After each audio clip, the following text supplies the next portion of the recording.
द्वारकाला तुम्ही माझ्या मागे पाहू शकता द्वारका रेल्वे स्टेशनचं बोर्ड। आणि आता आपण द्वारका रेल्वे स्टेशनपासून द्वारकाला जाणार आहोत। त्याच्यानंतर आज आपण नागेश्वर, बेट द्वारका एक्सप्लोर करणार आहोत। काल आपण सोमनाथ वेरावल जंक्शनवरून द्वारकाला आलो। रात्रीचा व्हिडिओ राहून गेला कारण ट्रेनचा मिसअंडरस्टँडिंग जायला काही ऑप्शन नव्हता, त्याच्यामुळे काल व्हिडिओ शूट करता आला नाही। आणि हे सांगण्याचं कारण म्हणजे जर तुम्ही कधी सोमनाथला आला तरी सोमनाथवरून जर तुम्हाला द्वारकाला यायचं असेल तर आमच्यासोबत जे झालं ते तुमच्यासोबत होऊ नये म्हणून सांगतो। सोमनाथवरून जर तुम्हाला द्वारकाला जायचं असेल तर तुम्ही प्री बुकिंग करून ठेवा। 6:30 नंतर बसचा कोणताही ऑप्शन अवेलेबल नव्हता। मग आम्ही रात्री 11:05 वेरावल जंक्शनपासून द्वारकाला जाणारी ट्रेन बुक केली। त्याच्यामध्ये पण आम्हाला आम्ही ॲडव्हान्स बुकिंग केली नव्हती, त्याच्यामुळे जनरलच्या डब्यात जावं लागलं। जनरलच्या डब्यात जागा नसल्यामुळे मग आम्ही त्याच्यानंतर राजकोटवरून 3rd AC ची तिकीट बुक करून त्याच्यामध्ये आलो आणि भरपूर धावपळ झाली, त्याच्यामुळे रात्री व्हिडिओ शूट करता आला नाही आणि ते फेस तुम्हाला करायला नको। म्हणून जर तुम्ही सोमनाथला येणार असाल आणि सोमनाथवरून जर तुमचा द्वारकाला जायचा प्लॅन असेल तर वेरावल जंक्शनपासून रात्री 11:05 शेवटची ट्रेन असते, तिथं तिकीट तुम्ही ॲडव्हान्समध्ये बुक करा। जर बसचा ऑप्शन तुम्हाला चूज करायचा असेल तर तुम्ही संध्याकाळी 6:30ला शेवटची बस असते, ऑनलाईन बुकिंग होऊ शकते। तुम्ही ऑनलाईन बुकिंग पण करू शकता, पण ॲडव्हान्समध्ये बुकिंग करा। आणि हेच ते सगळे चेहरे आहेत जे काल माझ्यासोबत धावपळ करत होते। वेरावलपासून सारखे डबे चेंज करत होते, जनरल डब्बा, 2nd AC, 3rd AC आणि फायनली 2 AC मध्ये जाऊन रात्री 2 वाजता झोपले ते। आता यांना जबरदस्तीनं उठवावं लागलं तरी उठत नव्हते। पाहू शकता आपला राष्ट्रध्वज अभिमानाने फडकत आहे। खूप मोठा झेंडा आहे रेल्वे स्टेशनच्या बाहेर आणि मी पहिल्यांदा असं बघितलं, म्हणजे रेल्वे स्टेशनच्या बाहेरला एवढा मोठा ध्वज आणि अभिमान वाटतो जेव्हा आपला तिरंगा अभिमानाने फडकत असतो। जाऊया आपण पुढे जाऊन काही रेल्वे पोलिसांना मी विचारलं आणि त्यांनी सांगितलं की तुम्ही बाहेरला गेलात की तुम्हाला नागेश्वरला जायला टॅक्सी बस अवेलेबल असेल। आता आपण बाहेरला जाऊ आणि इन्क्वायरी करू काय चार्जेस आहेत त्यांचे। तर आता मी द्वारका रेल्वे स्टेशनच्या बाहेरला आहे आणि इथून रिक्षा बुक केलेली आहे जी आम्हाला द्वारकाधीश मंदिरापर्यंत घेऊन जाईल। कारण रिक्षावाला असं बोलतो आहे की आता मंदिर 6 ते दुपारी 12पर्यंत आणि संध्याकाळी 5 ते रात्री 9पर्यंत ओपन असणार आहे, त्याच्यानंतर बंद होणार आहे। मग आम्ही आता रिक्षाची इन्क्वायरी केली असता तो म्हणतो आहे की 150 रुपये 7 जणांचे, तो आम्हाला इथून द्वारकाधीश मंदिरापर्यंत घेऊन जाईल। तिथे जाऊन आम्ही रूम चेक करणार आणि आता द्वारका रेल्वे स्टेशनच्या बाहेरून आम्हाला रिक्षा भेटलेली आहे। आता आम्ही द्वारकाधीश मंदिराकडे जाणार आहोत आणि रमेश भाई आपल्याला द्वारकाधीश मंदिरापर्यंत सोडणार आहेत आणि त्याच्यानंतर ते असे बोलले की जोपर्यंत तुम्हाला रूम मिळत नाही तोपर्यंत आम्ही तुमच्यासोबतच असणार। जेव्हा तुम्हाला रूम मिळेल त्याच्यानंतर आम्हाला सांगा, मग आम्ही तुम्हाला इथून ड्रॉप करणार। आणि मगाशी मी बलराम भवन आणि अखिल भारतीय वैष्णव समाजाच्या रूममध्ये गेलेलो पण तिथे रूम अवेलेबल नव्हत्या। आणि मग रमेश भाई, ये हमारे रमेश भाई है, इनका नंबर तो यांचा नंबर मी नंतर टाकतो व्हिडिओमध्ये आणि यांनी आम्हाला रूम शोधायला पण हेल्प केली। जोपर्यंत रूम मिळत नव्हता तोपर्यंत ये माझ्या साथ। रमेश भाई थैंक यू सो मच। ये रमेश भाई का ऑटो वाला है, घूमने जाना ऑटो, तो इनका नंबर डाल लेना। हां, आणि आता आपण समोरला बघू शकता हॉटेल वैभव आहे आणि हां भाई नंबर डाल देना मेरा। अभी हम होटल वैभव फ्री में रूम और ये काउंटर पे मैनेजर ये बोल रहा है कि फ्री में रूम है। अगर आप आते हो बट आपने हाँ तो आपने लिए खाली फ्री में रूम है। इधर लूट रहे भाई। आपका नाम क्या है? प्रवीण भाई। ये प्रवीण भाई है, ये बोल रहे हैं कि इधर लूट रहे तो इनका ये भी लूट रहे सब। कैमरा बंद हो गया मेरे। प्रवीण भाई अपने को रूम दिखाओ ना। दिखाओ रूम, कौन सा रूम जो अभी जय द्वारकाधीश, जय द्वारकाधीश, 7862977721 सब्सक्राइब करो, आपको वीडियो में 9988547155। तर मित्रांनो आता मी हॉटेल वैभवमधून बाहेर पडलेलो आहोत, द्वारकाधीश मंदिराकडे जाणार आहोत। पण त्याच्या आधी सकाळीचा म्हणजे आपला जो रेग्युलर नाश्त्याचा टाईम असतो तो पण झालेला आहे। 10 वाजलेले आहेत। ट्रेन 1 तास लेट होती। 8 वाजता आम्ही द्वारका स्टेशनला आलो, त्याच्यानंतर ऑटो पकडले आणि द्वारकाधीश मंदिराकडे आलो। इथे हॉटेल वैभव म्हणून आहे रूम फॅसिलिटी पण त्यांची चांगली आहे आणि कमी रेटमध्ये रूम अवेलेबल करून दिलेत त्यांनी. तर आम्ही आता द्वारकाधीश मंदिराच्या बाहेरला आहोत आणि हरीशभाईंचं दुकान आहे जिथे आम्ही प्रसाद पण घेणार आहोत. आणि आतमध्ये जसं सोमनाथला पण इलेक्ट्रॉनिक वस्तू कोणतीही अलाउड नव्हती तशी तिथे पण कोणती इलेक्ट्रिकल वस्तू अलाउड नाही. मोबाईल डिजिटल वॉच जरी असेल तरी तो तुम्हाला जमा करावा लागेल. आणि ते आता आम्ही बॅगमध्ये सगळेजण मोबाईल ठेवत आहोत.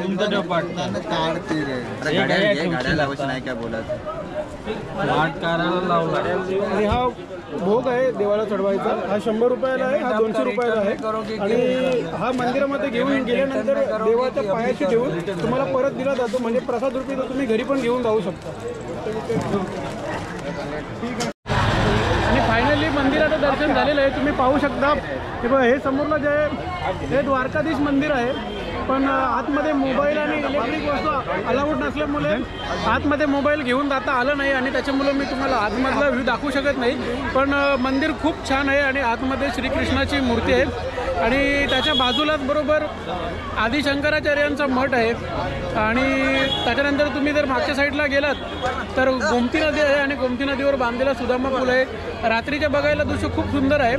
बरोबर खाली उतरलो की मंदिर ट्रस्टचं भोजनालय आहे जिथे 30 रुपयामध्ये तुम्हाला अनलिमिटेड जेवण मिळतं आणि जेवणाची चव पण उत्कृष्ट होती. जर तुम्ही आलात आणि जेवायची इच्छा झालीच तर तुम्ही इथल्या महाप्रसादाचा लाभ घेऊ शकता. तुम्ही इथल्या महाप्रसादाचा लाभ घेऊ शकता कारण हॉटेलला जेवण्यापेक्षा हे जेवण खूप छान होतं. आणि हे समोरला पाहता ते मार्केट एरिया आहे. जर तुम्हाला प्रसाद घ्यायचा असेल किंवा कपडे वगैरे घ्यायचे असेल तर तुम्हाला इथे ते मिळतील. आणि आता आम्ही द्वारकाधीश मंदिराच्या बाहेरला आहोत आणि इथे ना आशापुरा टूर्स अँड ट्रॅव्हल्सचे ट्रान्सपोर्ट सर्व्हिस आहेत जे तुम्हाला दुपारी 1 ते संध्याकाळी 8पर्यंत नागेश्वर, गोपी तलाव, बेट द्वारका, रुक्मिणी मंदिर आणि भडकेश्वर मंदिर दाखवून परत रात्री 8 वाजता परत आणतील. आणि त्याचे चार्जेस आम्ही 2500 रुपये पे केलेले आहेत. तर मंडळी आता द्वारकावरून नागेश्वर, बेट द्वारका, रुक्मिणी मंदिर आणि भडकेश्वर महादेवसाठी आम्ही जी तुफान म्हणजे आपल्या भाषेत आपण आपल्या इकडे बोलतो क्रुझर ती बुक केली होती ती आलेली आहे. आणि ही समोरला ही आमची क्रुझर उभी आहे. आणि त्याचा 13 लोकांचे चार्जेस त्यांनी आम्हाला 2500 रुपये सांगितलेले आहेत. आणि फायनली आमची द्वारकावरून गाडी निघालेली आहे. आणि आता आम्ही पहिलं डायरेक्ट नागेश्वरला जाणार आहोत. 12 ज्योतिर्लिंगांपैकी एक असणारं नागेश्वराचं मंदिर तिथे दर्शन करू जे इथून 17 किलोमीटरवर आहे. आणि मग त्याच्यानंतर आम्ही बेट द्वारका, रुक्मिणी मंदिर आणि भडकेश्वर महादेव जे समुद्रामध्ये ते बघायला जाणार आहोत. ते द्वारकापासून 3 किलोमीटर अंतरावर आहे. म्हणजे ते आम्ही शेवटला करू जेव्हा नागेश्वरवरून येऊ आणि बेट द्वारका करून त्याच्यानंतर करू. आणि आता तुम्ही समोरला बघू शकता हर हर महादेव, हर हर महादेव.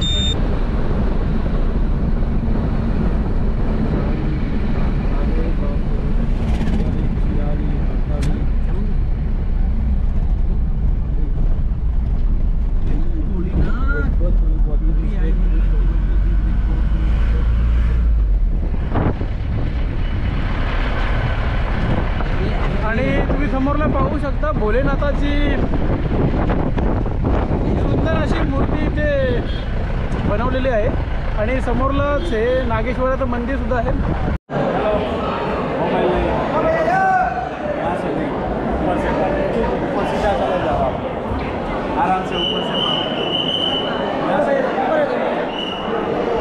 तर आता श्री नागेश्वराचं दर्शन झालेलं आहे. आणि जर तुम्हाला व्हिडिओ शूट करायचे असेल तर तुम्ही बाहेरून करू शकता. तुम्हाला दाखवतो.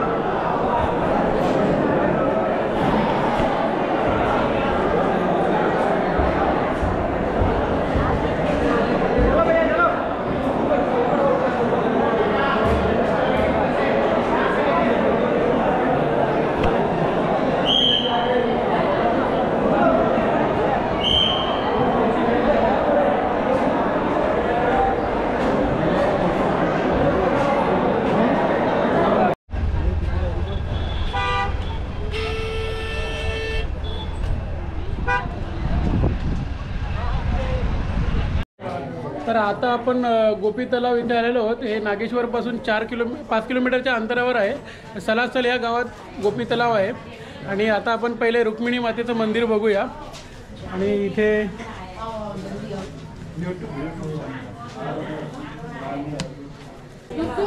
राम नाम लिहिलेला दगड आहे जो पाण्यावर तरंगत आहे.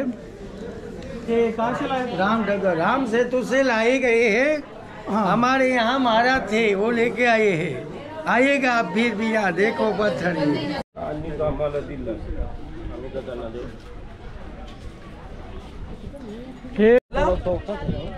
हे जे तुम्ही समोरला पाहता हा गोपी तलाव आहे.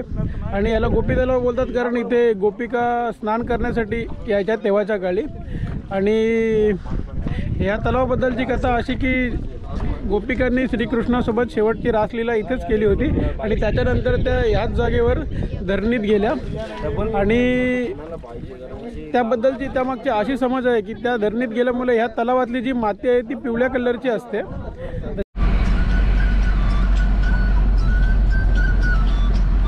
आता आम्ही बेट द्वारका या ठिकाणी आलेलो आहोत. गोपी तलावापासून बेट द्वारकाचं अंतर 22 किलोमीटरचं आहे. आणि आता आपल्याला जिथे भेट द्वारका जे ठिकाण आहे त्यासाठी जायला होडीतून जावं लागेल. जायचे तिकीट 20 रुपये आणि जर तुम्हाला रिटर्न तिकीट हवं असेल तर पर पर्सन 40 रुपये पे करावे लागते. आता आम्ही 13 जणांची तिकीट बुक करत आहोत. 13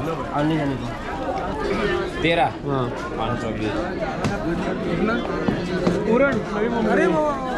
तुम्ही कुठचे? पेणकर. आणि आता आपल्याला हे पेणची माणसं भेटलेली आहेत. आणि जेव्हा आपण कुठे बाहेर जातो आणि आपली माणसं भेटतात तेव्हा खरंच खूप आनंद वाटतो की कोणीतरी आपलं पण आपल्यासोबत असतं. एकटेच आलेत का? नाही, माझी फॅमिली आहे. फॅमिली आहे तिकडे. ठीक आहे. तुम्ही इथे पाहू शकता आमची जी बोट होती ती भेट द्वारकाच्या स्टॉपला थांबलेली आहे. आणि आता इकडून सरळ आम्ही भेट द्वारकाला जाणार आहोत. वैशिष्ट्य म्हणजे ह्या जागेला भेट द्वारका नाव यामुळं पडलं. लहानपणी आपल्याला आपल्या आजीने किंवा आईने गोष्ट सांगितली असेल कृष्ण आणि सुदामाची.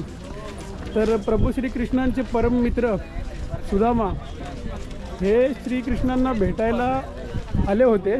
आणि ही जी जागा आहे म्हणजे भेट द्वारका तिथे त्यांची भेट झाली होती. आणि म्हणून ह्या जागेला भेट द्वारका हे नाव देण्यात आलं.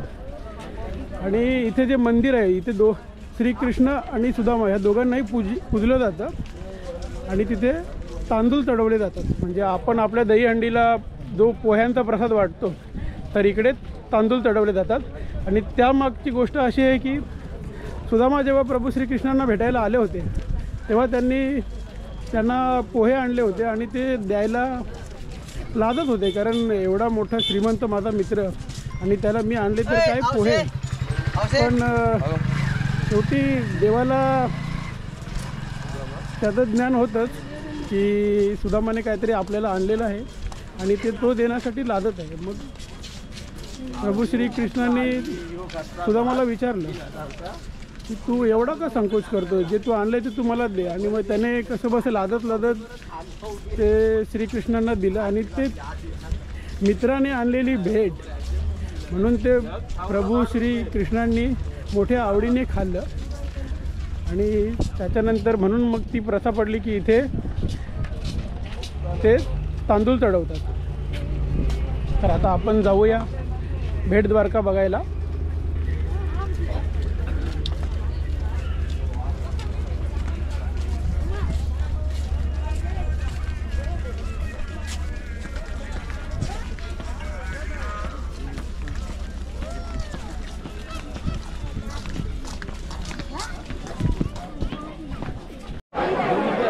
आता जे माझ्या समोरला आहे ते जुनं द्वारकाधीश मंदिर आहे. आणि जे द्वारका सिटीमध्ये आहे ते सुद्धा श्रीकृष्णाचंच मंदिर आहे.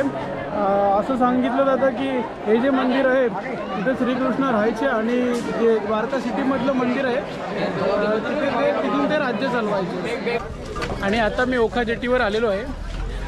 जिथून मी भेट द्वारकाला जायला बोट पकडली होती तिथेच मी आलेलो आहे. आणि याच्या आधीच मी ड्रायव्हरला फोन करून ठेवला होता की मी भेट द्वारकावरून बोटमध्ये बसलेलो आहे.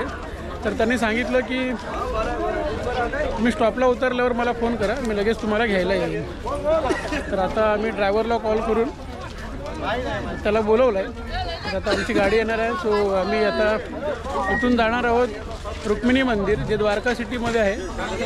तर द्वारका सिटीपासून 3 किलोमीटरच्या अंतरावर आहे.